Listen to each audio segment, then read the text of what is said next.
Queridos amigos y hermanos, sean todos bienvenidos en el nombre de nuestro Señor Jesucristo a una nueva lección, comentario al texto bíblico sobre el cual la lección de la escuela sabática está basada. Y es en el nombre de Jesucristo, para nosotros un privilegio concedido por el cielo, comentar para ustedes la lección número 7, titulada Instruyendo a los discípulos, primera parte. Vamos a estudiar el texto bíblico contenido desde Marcos, capítulo número 8, versículo 22 en adelante, hasta abordar todo el capítulo número 9. Marcos 8, 22 y 9 es la tarea que el Señor coloca delante de nosotros en esta ocasión. Antes de orar y comentar nuestro texto, solo queremos recordar nuestro complemento escrito, el bosquejo que estructura y resume las ideas principales de este video grabado que usted está viendo en esta oportunidad, y el enlace para su descarga será dejado allí abajo en los comentarios y en la descripción de este video, para que sea en el nombre del Señor de utilidad para usted. Muy bien, mis amigos, vamos entonces a orar y de inmediato nos introducimos a nuestro texto para esta ocasión. Oramos juntos. Nuestro bendito, santo y amado Padre Celestial, venimos en audiencia santa delante de tu trono, en el nombre de Jesús, en sus méritos, en su gracia, en su poder y promesas, para que, Señor, en esta hora, por medio de tu Espíritu, eleves nuestras miradas, nos muestres a Cristo, la hermosura de su santidad, su carácter perfecto delante de nosotros, para que le veamos, para que le contemplemos, y así, Señor, podamos adorarle, atraídos a su cruz con poder, para ser allí transformados y crecer de gloria en gloria a su imagen, Señor. Exalta a Cristo, por favor, delante de nuestros ojos. Te lo pedimos, Santísimo Dios, en el nombre de Jesús. Amén y amén. Muy bien, mis amigos, vamos entonces a abrir nuestras Biblias, por favor, en Marcos, capítulo número 8, y vamos a comenzar a leer en el versículo número 22. Vamos a leer juntos. Versículo número 22 de Marcos 8 dice lo siguiente. Vino luego a Betsaida y le trajeron un ciego y le rogaron que le tocase. Entonces, tomando la mano del ciego, le sacó fuera de la aldea y escupiendo en sus ojos, le puso las manos encima y le preguntó si veía algo. Él, mirando, dijo: Veo los hombres como árboles, pero los veo que andan. Luego le puso otra vez las manos sobre los ojos y le hizo que mirase, y fue restablecido y vio de lejos y claramente a todos. Y lo envió a su casa, diciendo: no entres en la aldea, ni lo digas a nadie en la aldea. Ok. La grandísima pregunta que nosotros podemos hacernos al estudiar y comentar este relato es la siguiente. ¿Qué quiere decir este milagro?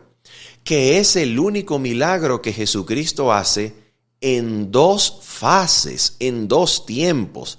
A ver, el milagro, por ejemplo, de Juan capítulo número 9 y aquel que había nacido ciego, a pesar de ser un milagro también en dos tiempos, es un milagro que requiere, para el cumplimiento y la realización en dos tiempos, requiere de la cooperación, de que el que había sido ciego pueda ceder ante la voluntad de Dios, ante la gracia, ante la orden que se le da de ir a lavarse en el estanque de Siloé.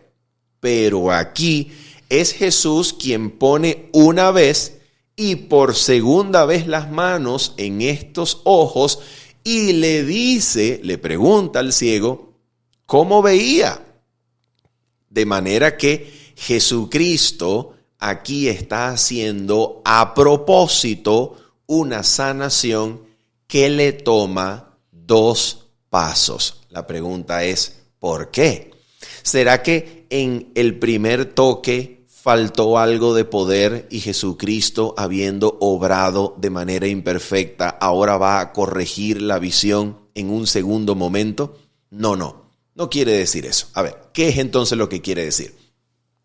La importancia de este relato y su pleno sentido se revela cuando uno sigue la lectura. ¿Por qué razón? Porque cuando uno sigue la lectura, Jesús entonces se entrevista de manera íntima con sus discípulos para hacerle la siguiente pregunta. Vamos a continuar la lectura.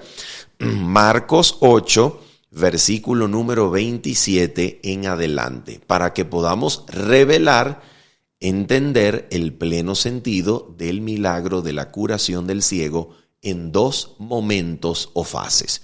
Versículo 27, Marcos 8. Salieron Jesús y sus discípulos por las aldeas de Cesarea de Filipo, y en el camino preguntó a sus discípulos diciéndoles: ¿quién dicen los hombres que yo soy? Ellos respondieron: unos Juan el Bautista, otros Elías, y otros alguno de los profetas. Entonces él les dijo: ¿y vosotros, quién decís que soy? Respondiendo Pedro, le dijo: tú eres el Cristo. Pero él les mandó que no dijesen esto de él a ninguno. ¿Qué tiene que ver esta entrevista que sucede alrededor y cerca de Cesarea de Filipo con el milagro de la sanación del ciego en 2 fases? Tiene mucho que ver. ¿Por qué razón? Porque lo que Jesús nos quiere enseñar con la sanación del ciego en 2 tiempos es exactamente lo que quiere enseñarnos que sucede acerca del conocimiento, visión, comprensión de su identidad con el relato de los discípulos y su entrevista íntima posteriormente. En otras palabras, de la misma manera como el ciego en un primer momento veía borroso, veía a los hombres que se movían, pero los veía moverse como árboles, es decir, lo veía con visión parcial. Tenía una claridad parcial, no total de lo que veía. De la misma manera, los hombres tenían una visión parcial de quién era Jesús. Al decir es Juan el Bautista, al decir es Elías, al decir es alguno de los profetas, los hombres revelaban que su visión se estaba abriendo, habían salido de la ceguera espiritual, de la ceguera total, pero todavía no tenían una visión 2020, una visión clara acerca de quién era Jesús. De manera que la confesión de Pedro, tú eres el Cristo, equivale a la visión total, 2020, visión clara y sin impedimento del ciego cuando fue sanado o tocado por segunda vez.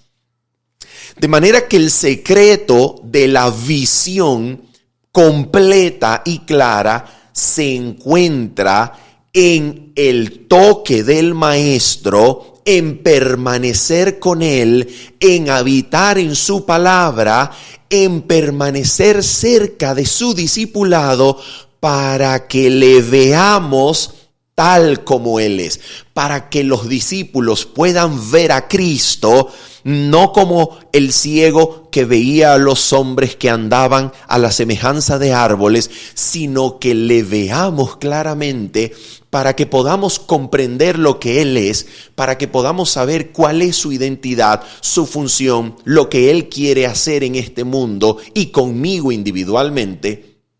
El secreto está en permanecer en discipulado de su palabra, para que Cristo vaya abriendo nuestros ojos hasta que nuestros ojos comprendan el evangelio en totalidad, hasta que lo veamos tal como Él es, hasta que veamos la hermosura de su carácter, hasta que le veamos crucificado y la cruz y la visión de su sacrificio y la comprensión del plan de salvación nos transforme por una nueva vida que viene de lo alto, dándonos nuevos pensamientos, fines y uniendo nuestras mentes a la suya de tal manera que seamos hechos obedientes en todo tiempo. Eso es lo que significa esa comprensión cabal del evangelio, de la identidad, de la misión de Cristo el Mesías. Y es exactamente lo que va a ocurrir adelante. ¿Por qué?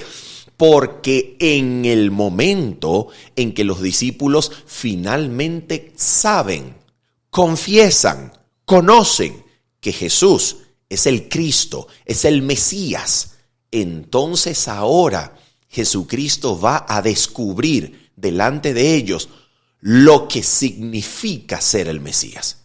A ver, ¿qué significa ser el Mesías? ¿Será que significa un personaje que ha de libertar de manera política a aquella dependencia y provincia del Imperio Romano que había sido manchada con la presencia de invasores extranjeros, y expulsando a los invasores romanos, liberar a Israel y hacer la cumbre de las naciones para que las naciones se acerquen a ella y de Sión salga la ley de los pueblos? ¿Será que eso es lo que el Mesías va a hacer?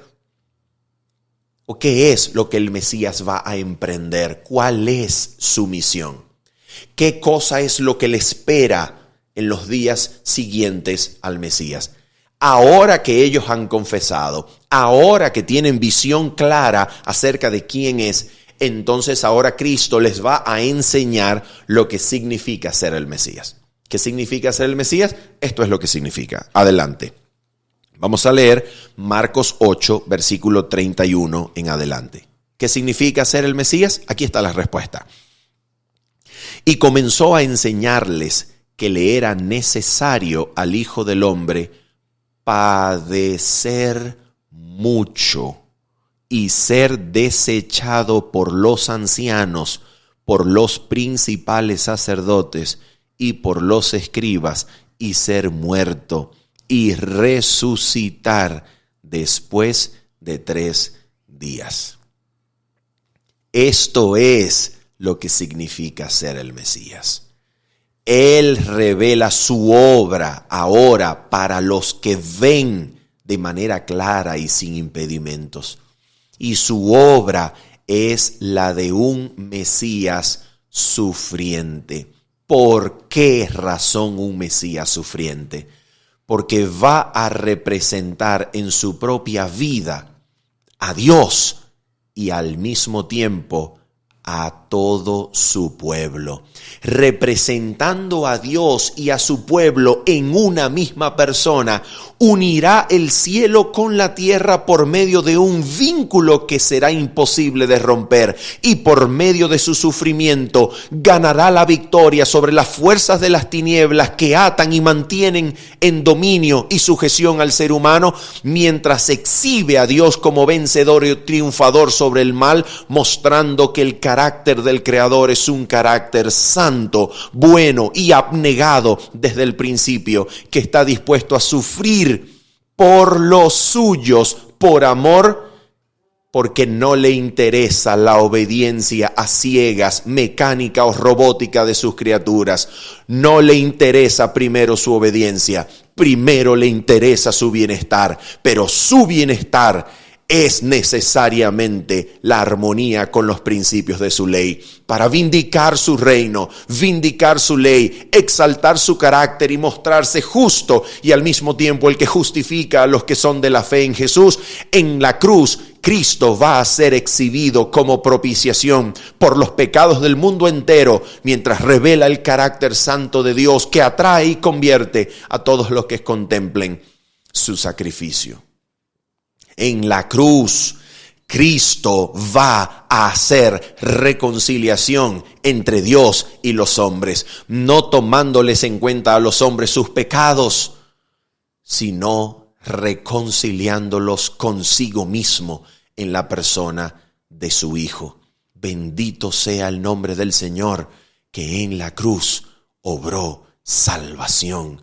Bendito sea el nombre de Cristo, que fue a la cruz, allí donde ni siquiera sus discípulos comprendían de qué se trataba semejante cosa. Cuando en la sabiduría del mundo ninguna mente conoció lo que allí sucedía, agradó a Dios salvar a los hombres por la locura de la predicación, por la locura de la cruz. Allí, cuando nadie comprendía lo que sucedía, ni mucho menos había alguno arrepentido, allí Cristo fue solo al lagar de la ira de Dios para consumar la maldición y así, en el nombre de Jesucristo, darnos vida. En la muerte del Hijo se halla la vida del mundo. Y seguimos leyendo. Esto les decía claramente. Entonces Pedro le tomó aparte y comenzó a reconvenirle. Pedro le va a regañar al maestro. ¿Y por qué lo va a regañar? ¿Por qué le va a reconvenir? Vamos a ver lo que le dice. Pero él, volviéndose y mirando a los discípulos, reprendió a Pedro diciendo: quítate de delante de mí, Satanás, porque no pones la mira en las cosas de Dios, sino en las de los hombres. ¿Qué significa esto? ¿Qué era lo que Pedro necesitaba comprender? En el Evangelio de Mateo, Pedro le dice al Señor: no, Señor, ten cuidado de ti mismo, nunca tal cosa te acontezca. Pero Jesús va a decir: Satanás, porque no pones la mira, los propósitos, los motivos en las cosas de Dios, sino en la de los hombres. ¿Y qué significa entonces poner la mira en las cosas de Dios? Miren lo que dice. Y llamando a la gente y a sus discípulos, les dijo: si alguno quiere venir en pos de mí, niéguese a sí mismo y tome su cruz y sígame. Porque todo el que quiera salvar su vida la perderá, y todo el que pierda su vida por causa de mí y del Evangelio la salvará. Porque ¿qué aprovechará al hombre si ganare todo el mundo y perdiere su alma? ¿O qué recompensa dará el hombre por su alma? Porque el que se avergonzare de mí y de mis palabras en esta generación adúltera y pecadora, el Hijo del Hombre se avergonzará también de él cuando venga en la gloria de su Padre con los santos ángeles. ¿Qué quiere decir eso, mis amigos? La primera y la más importante lección que hay que aprender acerca del cristianismo es que ofrece para sus seguidores una cruz. ¿Qué significa que ofrezca el cristianismo una cruz para sus seguidores? ¿Qué significó la cruz para Cristo? Significó desprecio, significó sufrimiento, significó aferrarse en dependencia absoluta y confianza absoluta en su Padre, allí donde las circunstancias no le presentaban esperanza ni su salida del sepulcro al tercer día. La cruz significó el acto principal de abnegación y confianza de Cristo en su Padre para enfrentar la tortura, el desprecio, la vejación, el vituperio, ser desechado por los hombres. La cruz significó eso para el maestro. Pero ¿qué será lo que ha de significar para nosotros? Una vida de reconocimiento social, una vida de buen estatus, una vida de cristianismo famoso, socialmente aceptable, reconocido, respetable, admirado por la sociedad. No, y mil veces no. El cristianismo ha de seguir las pisadas de aquel que fue despreciado por el mundo, porque en su vida, carácter y ejemplo reprochaba constantemente el pecado del mundo. De la misma manera, el cristianismo será odiado por el mundo, porque no es de este mundo. Pero lo que vemos el día de hoy es un cristianismo que ha tomado como norte y meta fundamental de su existencia la prosperidad mundanal, el reconocimiento social, el buen estatus, la gran empresa, el desarrollo personal, el crecimiento y evolución del ser humano. No, mis amigos. El cristianismo y verdadero discipulado de Cristo es una cruz donde nos negamos a nosotros mismos, pero no por fuerza propia, no por disciplina, no por una actitud legalista de querer ganar el cielo con nuestras obras, viviendo una vida de martirio para ver si le agradamos al cielo lo suficiente que podamos salvarnos al final. No. La vida del cristiano es una constante negación porque ha dado y experimentado muerte al yo por medio de la experiencia de la cruz de Cristo. Contemplando a Cristo en la cruz, comprendiendo el plan de la salvación, contemplándole constantemente, mirándole como Él es, contemplando su vida, permitiendo que la imaginación se espacíe especialmente en las escenas finales. La mente, el corazón es atraído a la cruz por un poder más fuerte que la muerte, el poder del amor que nos atrae a la cruz, y en la cruz entregamos el yo para ser crucificados juntamente con Cristo y ser reavivados, vivificados, resucitados para vida nueva por su Espíritu que ahora habita en nosotros, dándonos nuevos fines, nuevos pensamientos y experimentando, atención, deleite, experimentando deleite, delicia en hacer la voluntad de Dios y no la nuestra, para que podamos decir juntamente con Cristo: el hacer tu voluntad, Dios mío, me ha agradado y tu ley está en medio de mi corazón.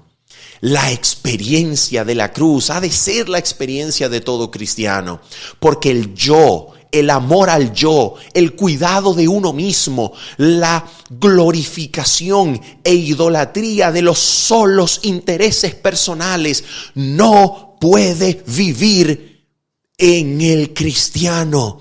Pero si no ha de vivir en el cristiano, debe ser llevado al único lugar que puede deshacerse de él, la cruz de Cristo, para que muramos juntamente con Él y ya no vivamos por nuestro amor propio, por el cultivo e idolatría de nuestros solos intereses personales, de nuestra prosperidad, de nuestra fama, de nuestro reconocimiento, de nuestro estatus, de nuestras opiniones. No podemos ser seguidores de Cristo si el yo no es llevado a la cruz y allí permanece crucificado juntamente con Cristo. Esa es la primera y más importante lección que Cristo quiere enseñarnos a sus discípulos. Cuán alejada de la realidad es la existencia del cristianismo moderno, que compite por el control social, por las políticas de control social, haciendo política, tratando de implementar un reino terrenal que exalta la autoridad humana por encima de la palabra de Dios. 1000 veces no. El cristianismo comienza como una pequeña semilla que se planta en el corazón cuando el corazón está dispuesto a morir juntamente con Cristo para que el yo sea subyugado, para que las pasiones y deseos pecaminosos sean sometidos y entonces sea el Espíritu de Dios que viva en nosotros, haciéndonos agradable delante de Él. Por medio de Jesucristo, a quien sea la gloria, al único que ha de ser la gloria por los siglos de los siglos. Vamos a mirar lo que nos dice entonces el capítulo número 9, versículo 1 en adelante. La palabra de Dios dice en Marcos 9, 1 en adelante de la siguiente manera. También les dijo, de cierto os digo que hay algunos de los que están aquí que no gustarán la muerte hasta que hayan visto el reino de Dios venido con poder. Mis amigos, probablemente este dicho de Jesús originó aquella creencia tradicional no fundamentada en la revelación de que Juan no moriría hasta que Cristo viniera por segunda vez. Sin embargo, lo que Cristo está haciendo aquí es darnos el prolegómeno, es decir, los puntos preliminares previos a la transfiguración. La transfiguración entonces ha de entenderse como la representación de la venida de Cristo con poder, de la venida del reino con poder, mejor dicho. La transfiguración entonces es Cristo reinando, presentado en sus vestiduras reales delante de aquel círculo íntimo de discípulos que lo verían y así experimentarían la venida del reino con poder antes de morir. Es decir, estamos hablando entonces de la transfiguración en el Monte Santo, episodio que el apóstol Pedro aún recuerda en su segunda epístola, a partir del versículo número 16 del capítulo número 1. Pero aquí, de manera interesante, vamos a leer algunos elementos importantes de esta representación de la venida del reino con poder delante de sus discípulos para entender algunos de sus propósitos. Muy bien, versículo 2. 6 días después, Jesús tomó a Pedro, a Jacobo y a Juan y los llevó aparte solos a un monte alto y se transfiguró delante de ellos. ¿Qué quiere decir transfigurarse delante de ellos? Quiere decir que Jesucristo aquí dejó ver su divinidad fulgurar a través de la humanidad. La humanidad de Cristo era en estos términos como un velo que era retirado, no para que Cristo perdiera su humanidad en este momento, sino para que la divinidad pudiese ser vista, revelada, a pesar de haber tomado Él nuestra humanidad. Y entonces dice, y sus vestidos se volvieron resplandecientes, muy blancos como la nieve, tanto que ningún lavador en la tierra los puede hacer tan blancos. Y si seguimos leyendo, se dice que les apareció Elías con Moisés que hablaban con Jesús. ¿De qué hablaban? Lucas 9 nos dice que hablaban del éxodo que Jesús había de experimentar en Jerusalén, de la partida de Jesús en Jerusalén. En otras palabras, Moisés y Elías hablaban acerca de la cruz. ¿Para qué? Probablemente para animar al maestro. Probablemente para hacerle saber al maestro que sus pisadas andaban por el sendero correcto y acertado. Probablemente para ayudarlo a afirmar sus pasos a donde se había dispuesto ya a ir, es decir, a Jerusalén, donde iba a ser entregado en manos de aquellos que ejercían las potestades de las tinieblas, cuya hora había sido reconocidamente llegado en la obra de Jesús, en la vida de Jesús. Seguimos leyendo. Entonces Pedro dijo a Jesús: Maestro, bueno es para nosotros que estemos aquí y hagamos 3 enramadas, 3 tiendas, una para ti, otra para Moisés y otra para Elías. ¿Por qué? Bueno, si este es la venida de Cristo en su reino, si esta es la venida del reino con poder, entonces probablemente la aparición de Moisés y Elías le recuerde al apóstol Pedro el pasaje del Antiguo Testamento que se encuentra en Malaquías capítulo número 3, versículo 1 en adelante, que va a ser interpretado posteriormente por el capítulo 4 y sus primeros versículos, donde la venida del Señor es precedida por un mensajero y el ángel del pacto, que luego va a ser identificado, el mensajero, queremos decir, con Elías en el capítulo número 4 de Malaquías. Y el ángel del pacto probablemente era una alusión a la función desempeñada por Cristo mismo, que era representado de manera tipológica por el ministerio de Moisés en derredor del monte Sinaí.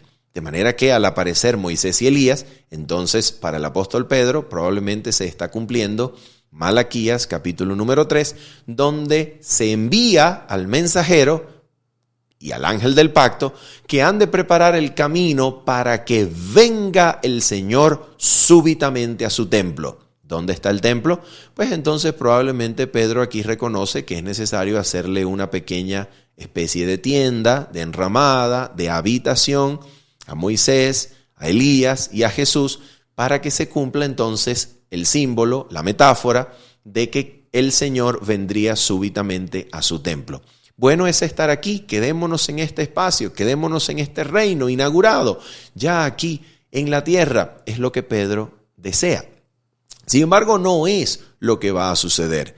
Y lo que sucede en realidad es una dura, muy dura vuelta a la realidad. ¿Por qué? Porque cuando bajan del monte de la transfiguración, ¿qué cosa es lo que se encuentra? Se van a encontrar a un muchacho que está horriblemente poseído por el demonio, hasta el punto que el demonio parece desgarrarlo, parece casi matarlo, lo echa en el agua, también lo echa en el fuego para quitar la vida. Nota el contraste interesante. A ver, ¿cuál es el contraste interesante? El contraste es que aquí Jesús se les muestra como rey, con una venida de reino en poder. Se transfigura delante de ellos para darles seguridad y certeza de que Él sí es el rey. Él sí es aquel que ha de reinar sobre la tierra con poder y gloria. Pero cuando descienden del monte, el reino de Satanás, la potestad de las tinieblas sobre ese muchacho, aún necesita ser vencida. Aún necesita Cristo ganarle la batalla a Satanás, haciendo libre a ese muchacho y a todas aquellas mentes, corazones y voluntades que todavía están dominadas por el enemigo de Dios. Entonces, este reino venido con poder, que es la transfiguración, o la que tiene su representación en la transfiguración, es contrastado por la dura realidad cuando los discípulos descienden del monte y ven que todavía hay territorio que ganarle al diablo y usurpador de ese reino del mundo.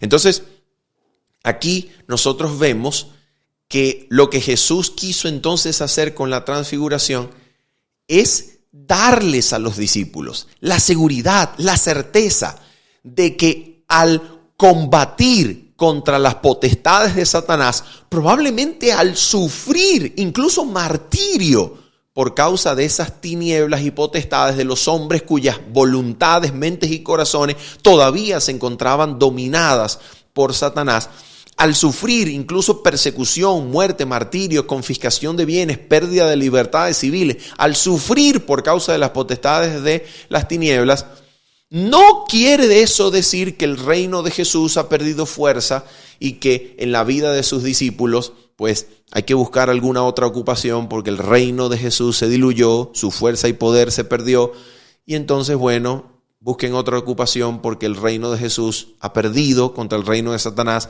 El reino de Satanás no va a ser expulsado nunca. Este mundo no va a cambiar. No.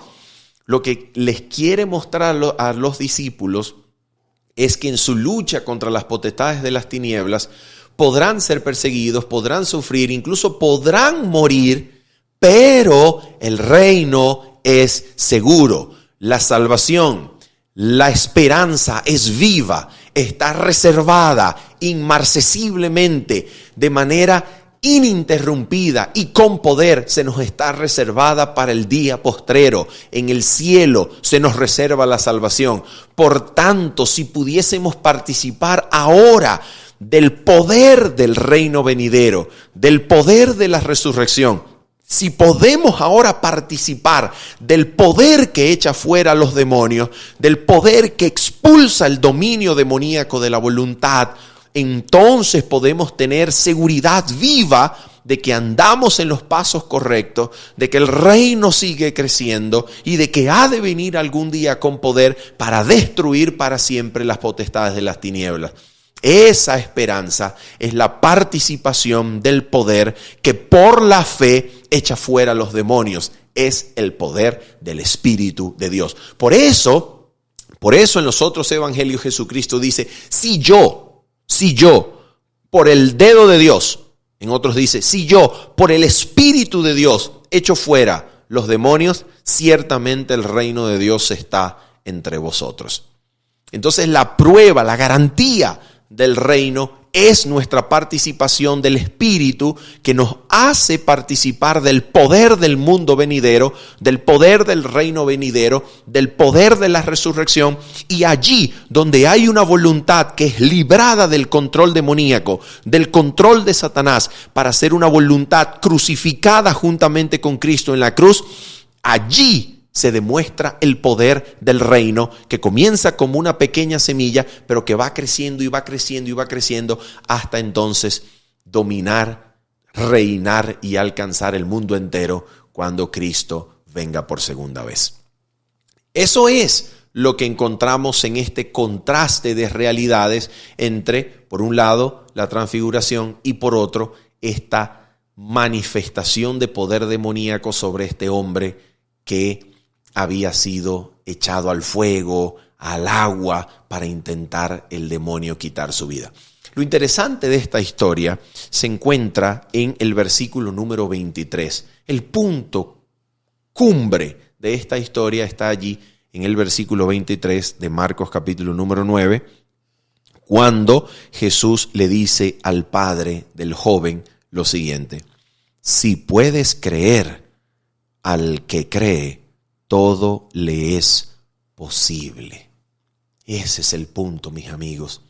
¿Recuerdas que en capítulos anteriores Marcos nos dijo que Jesús en Nazaret no pudo hacer muchos milagros por causa de la incredulidad del pueblo?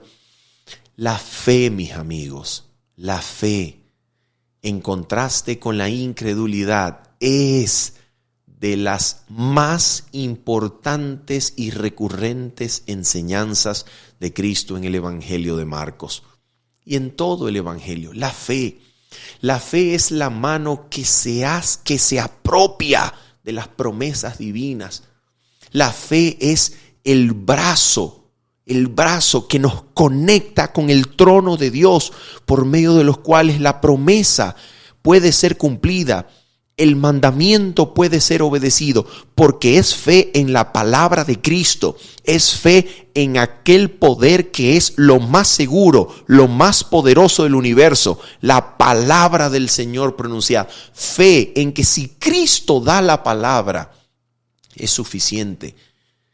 Y entonces aquí mira lo que ocurre con este hombre. Este hombre no defiende su incredulidad. Y esa es la lección que nosotros necesitamos aprender. ¿Cuántas veces nosotros defendemos nuestra incredulidad? Tratando de defenderla y ocultarla bajo el disfraz de tecnicismo, de planificaciones sistemáticas, de proyecciones numéricas y estadísticas, ¿cuántas veces nosotros defendemos la incredulidad? Bueno, lo que pasa es que el evangelio no avanza en esta parte del mundo por causa del secularismo y la mente posmoderna y aquellas características poblacionales de nuestro lugar son características endémicas, son características propias. Aquí el cristianismo no crece porque la mentalidad de las personas ha sido influenciada por la filosofía occidental, más la incursión de la nueva era que las personas... No, ¿cuántas veces vamos a defender la incredulidad? ¿Por qué no mejor decir como el padre de este muchacho? Señor, creo, ayuda mi incredulidad. ¿Por qué no decir mejor? Hemos fallado como pueblo. Hemos cometido el error de abrazar la incredulidad. Hemos abrazado la incredulidad de este mundo. Hemos sido arrastrados por medio de la incredulidad de este mundo posmoderno. El cristianismo ha perdido su poder porque ha sido incrédulo en las promesas del Señor. ¿Por qué no reconocerlo y decir, Señor, hemos sido incrédulos? No hemos creído en tus promesas, en tu poder, y la incredulidad nos ha sucumbido en la inmoralidad, en la inmundicia, nos ha sucumbido en la pérdida del poder, nos ha hecho una religión totalmente ausente del poder vivificante del Espíritu. ¿Por qué no reconocer nuestra incredulidad? Es mejor reconocer la incredulidad que defenderla. El padre cayó de rodillas ante Jesús y le dijo, creo, ayuda mi incredulidad. Y entonces allí, cuando la incredulidad es confesada y se pide auxilio en dependencia absoluta de Cristo, Cristo hace la obra.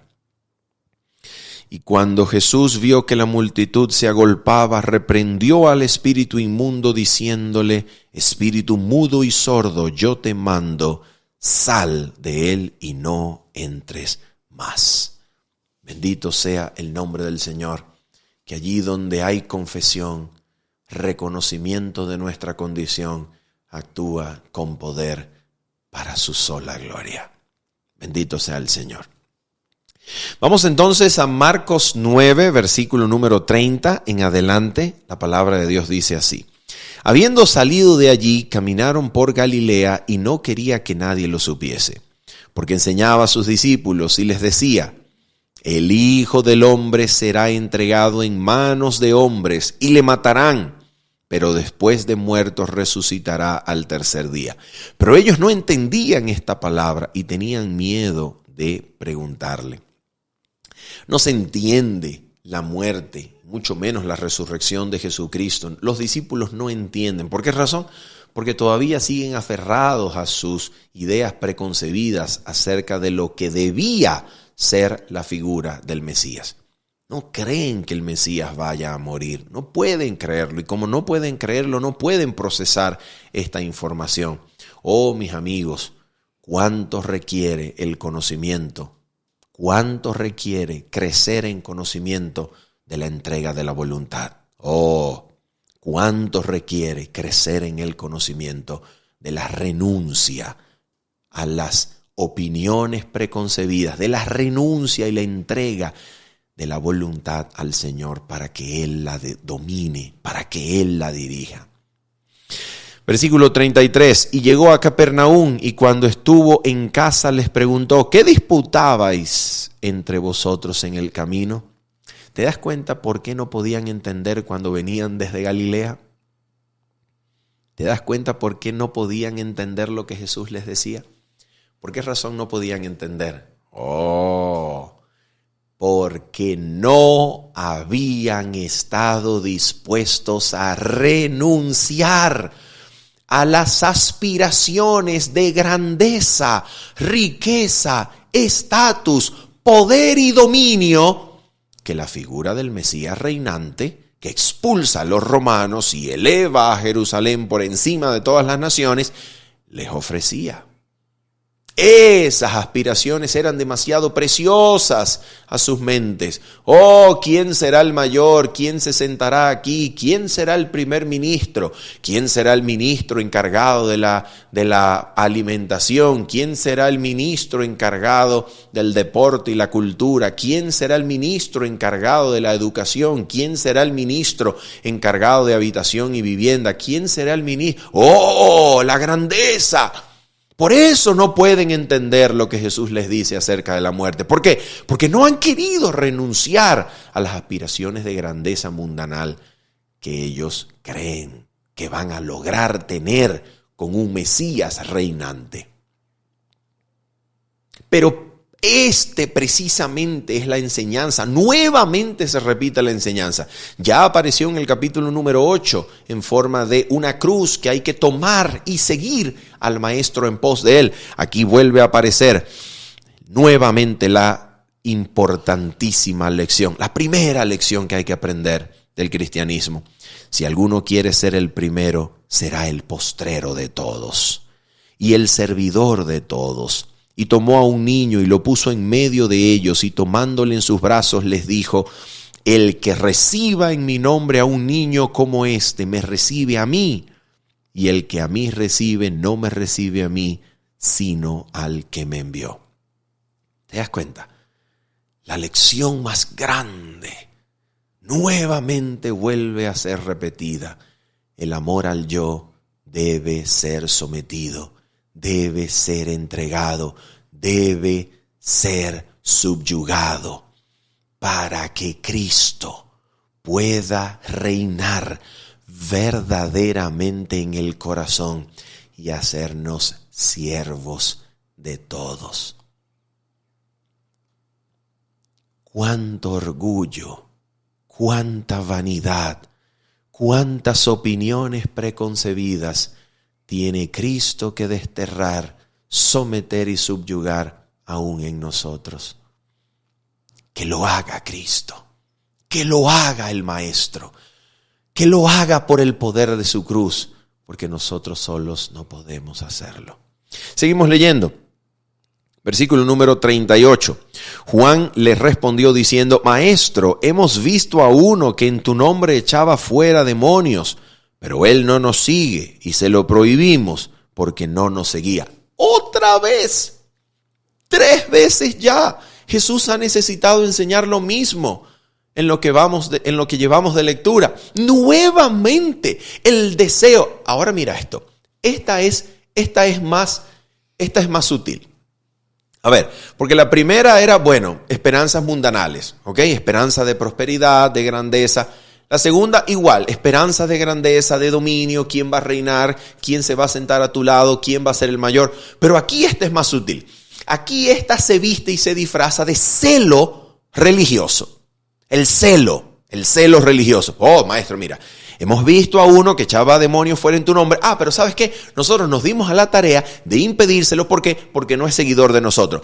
No se encuentra entre los libros. No está en los libros de feligresía. Mira, él no ha hecho la aplicación para unirse a nuestro movimiento. Él no ha sido aprobado por nosotros, los discípulos, que aprobamos a los que entran y a los que no entran. No ha sido aprobado por nosotros. Es decir, no lo hemos llevado a consenso, a junta, para discutir si es digno de pertenecer o no a nuestro movimiento. Y como nosotros no lo hemos aprobado, le hemos prohibido que utilice tu nombre para hacer tu obra.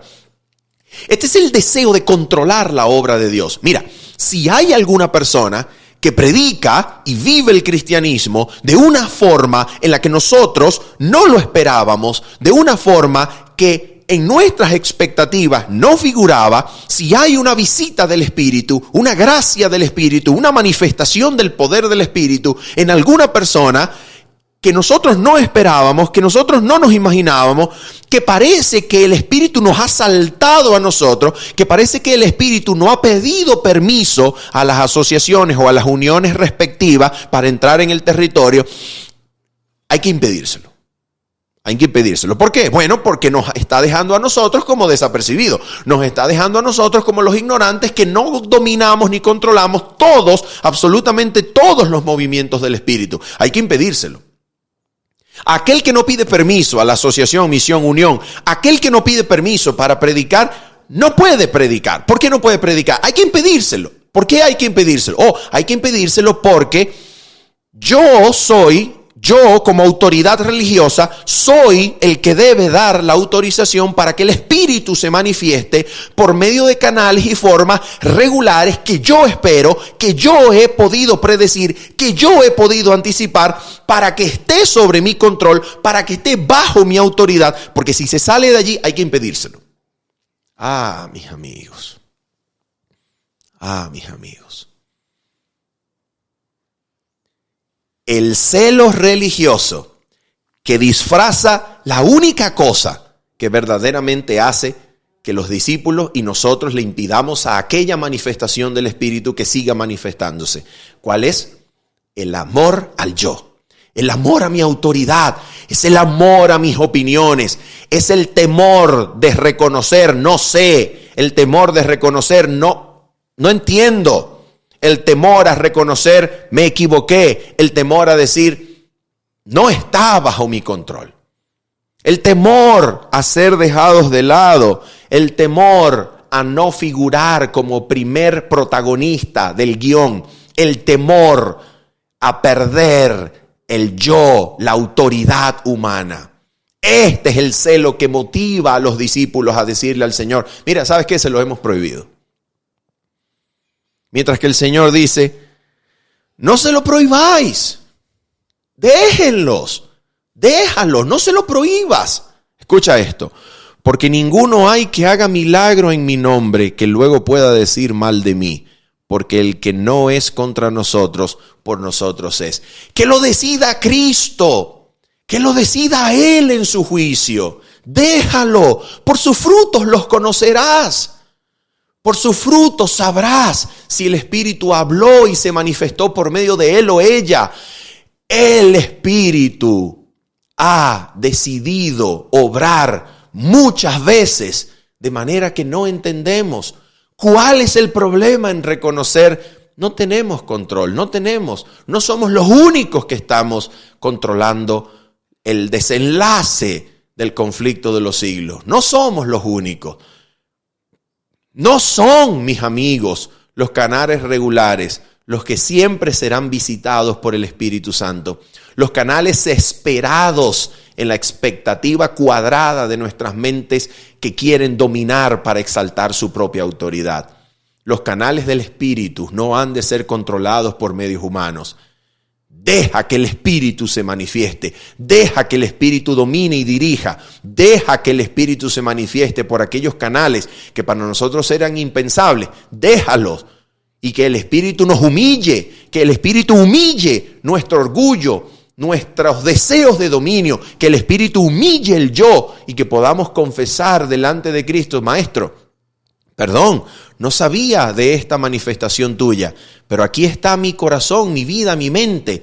Si me quieres aún usar, estoy dispuesto, Señor, a colaborar contigo en tu obra. Seguimos leyendo Marcos, capítulo número 9, versículo 42 en adelante. Cualquiera que haga tropezar a uno de estos pequeñitos que creen en mí, mejor le fuera si se le atase una piedra de molino al cuello y se le arrojase en el mar. Una pregunta, ¿y quiénes son estos pequeñitos? ¿A quién se refiere estos pequeñitos que el texto está hablando que mejor es atarse una piedra de molino al cuello y ser arrojado en el mar que ponerle tropiezo a uno de estos pequeñitos? ¿Quiénes son estos pequeñitos? ¿A quién se refiere en el contexto? A ver, si el contexto ha de ser respetado, si el contexto ha de ser tomado en serio, los únicos pequeñitos a los cuales este texto puede hacer alusión son aquellos que han decidido obrar en nombre de Cristo y han comenzado a expulsar demonios, pero que los discípulos no los vieron bien y fueron a prohibírselo. Esos son los pequeñitos. Entonces, es tan serio, mis amigos, querer parar la obra del Espíritu manifestándose en uno de esos pequeñitos que no es reconocido como autoridad religiosa, no es reconocido como discípulo, no está entre los 12, no está en la crema, en la rosca del dominio religioso, es tan peligroso prohibirles obrar que es mejor atarse una piedra de molino en el cuello y ser arrojado en el mar que prohibirles a estos pequeñitos la realización y compartir la obra de Cristo y el nombre de Cristo en nombre de mi propia autoridad para dominar y controlar todo lo que sucede alrededor de mí. Todo lo que sea religioso que suceda alrededor de mí tiene que pasar por mi oficina y por escrito. Si no pasa por escrito en mi oficina, no lo autorizo. Ese deseo de dominar sobre los pequeñitos, Jesús dice que a ese hombre o a esa mujer mejor le es atarse una piedra de molino y arrojarse al mar, que seguir poniendo tropiezos a estos pequeñitos en quienes el Espíritu se está manifestando y están compartiendo la obra de Dios juntamente con los líderes reconocidos. Mucho cuidado, mucho cuidado. Sigamos leyendo. Versículo 43. Si tu mano te fuere ocasión de caer, córtala. Mejor te es entrar en la vida manco que teniendo 2 manos e ir al infierno, al fuego que no puede ser apagado. Y la enseñanza entonces se repite varias veces. ¿Qué infierno es este que el Señor Jesús está hablando? La palabra griega es Gehenna, que proviene del hebreo Gehenna, que es el valle de Hinnom. Okay, ese sería su nombre en hebreo, el valle de Hinnom, que era como un vertedero, un botadero de basura que era prendido en fuego y el fuego aparentemente nunca se apagaba. Lo que Jesús está haciendo es tomar este ejemplo de la vida común, este vertedero y botadero encendido de basura. Jesús está tomando este ejemplo para hablarnos acerca de lo terrible que es preferir el pecado que la renuncia a este. ¿Por qué razón? Porque quien prefiere quedar con todos sus miembros completos, no amputados, sus miembros íntegros, pero prefiere su bienestar actual y temporal, mientras permanece practicando el pecado, a sacrificarse, a renunciar y a sufrir lo que venga por causa del reino y el abandono del pecado, pues lo que le espera es la pérdida de la vida eterna, la muerte eterna, cuando las llamas del fuego consuman totalmente todo lo que sea de nosotros. Es lo que Jesucristo está diciendo. No quiere decir que el fuego del infierno o del lago de fuego y azufre de Apocalipsis, capítulo número 20 en adelante, sea un fuego que nunca se va a apagar, sino que el fuego ha de consumir completamente a aquellos que sean arrojados a él, precisamente porque su intención es anular, extirpar, eliminar, deshacerse del pecado. Y la única forma de purificar al universo del pecado es con la muerte de los que lo practican. Por eso el plan de salvación, en el plan de salvación, Cristo contempla nuestra completa liberación del poder del pecado. Nuestra completa liberación para que podamos vivir separados del pecado, para que cuando el pecado sea consumido por el fuego de Dios, nosotros seamos librados. Él quiere ahora separarnos del pecado. Y por eso es que el pecado es lo más costoso del universo, porque para la resolución de este problema fue necesaria la vida misma del Hijo de Dios. El pecado es lo más costoso, es lo más trágico, es lo más horrendo del universo. Para ser librado de él hay que estar dispuesto, si es posible, a amputarse cualquier miembro. Escucha, esto no es una expresión literal, es una expresión metafórica que implica que estamos en la necesidad de dejar lo que sea, de preferir renunciar, entregar lo que sea que permanecer en la práctica del pecado. ¿Ok? Y finalmente el maestro termina su enseñanza en el versículo 49 y 50 diciendo: porque todos serán salados con fuego, y todo sacrificio será salado con sal. Buena es la sal, mas si la sal se hace insípida, ¿con qué la sazonaréis? Tened sal en vosotros mismos y tened paz los unos con los otros. Aquí hay una metáfora entre la sal y el sacrificio. Todo sacrificio debía ser salado. Y entonces, aquí hay una metáfora, que es que de la misma manera en que el sacrificio debía ser salado, de la misma manera nosotros necesitamos estar dispuestos a ser consagrados en el altar del Señor, teniendo la sal de la alianza del Señor, la sal de ser nosotros sazonados, preparados para el sacrificio por el pacto eterno que consagra mente, corazón a una comunión íntima con el cielo, para que seamos nosotros hechos en el altar de Dios, en el altar de Cristo, olor grato delante de Él. Habiendo dicho esto, mis queridos amigos y hermanos, y esperando que usted haya sido edificado por este comentario al texto bíblico, nos despedimos en esta ocasión de ustedes diciéndoles bendiciones. Chao, chao.